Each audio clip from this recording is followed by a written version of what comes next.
સુરતમાં હેવાનિયતને પણ શર્મમાં મૂકે તેવી ઘટના પ્રકાશમાં આવી છે। વોર્ડ નંબર 8માં બીજેપીના મહામંત્રી અને તેના મિત્રએ મળીને યુવતી સાથે બળજબરીપૂર્વક દુષ્કર્મ આચર્ય હોવાની ઘટનાએ ચકચાર મચાવી દીધી છે।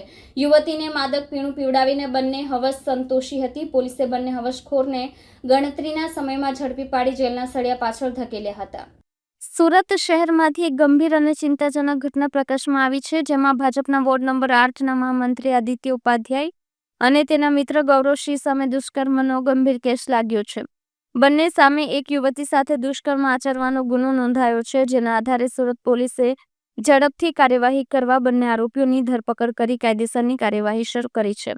પ્રાથમિક માહિતી મુજબ આદિત્ય ઉપાધ્યાય અને ગૌરવસિંહ સાથે મળીને બળજબરીથી દુષ્કર્મ આચર્યું હતું। ઘટના સંબંધિત વિગતો પીડિતાના નિવેદનના આધારે પોલીસને મળી છે।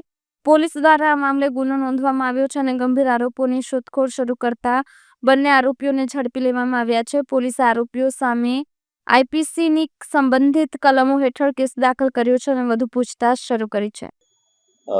ગઈકાલે રાત્રે જહાંગીરપુરા પોલીસ સ્ટેશનમાં એક બળાત્કાર સંબંધી રજૂઆત મળેલ, જે અનુસંધાને ગુનો દાખલ કરવામાં આવેલો છે, જેમાં આરોપી તરીકે ભોગ બનનાર દ્વારા બે આરોપી હોવાનું જણાતા એ મુજબ ગેંગ રેપની જે કલમ છે એ કલમનો ઉમેરો કરવામાં આવેલો છે। સદર બનાવમાં વિગત એવી છે કે જે આ ભોગ બનનાર છે એના બે પરિચિત મિત્રો છે અને એની સાથે એ ફરવા ગયેલી હતી અને ત્યાં એના કહેવા મુજબ એને નશાકારક પીણું આપી અને ભાનમાં નથી એ દરમિયાન એનો હોટલમાં સાથે લઈ જઈ અને વારાફરતી એના પર બળાત્કાર કરેલો છે એવી રજૂઆત મળેલી છે। એ સંબંધે ફરિયાદ નોંધવામાં આવેલી છે અને ગુનાના કામે જે બે નામ એણે જણાવેલા છે એ બે આરોપીઓની હાલમાં અટકાયત કરવામાં આવેલી છે।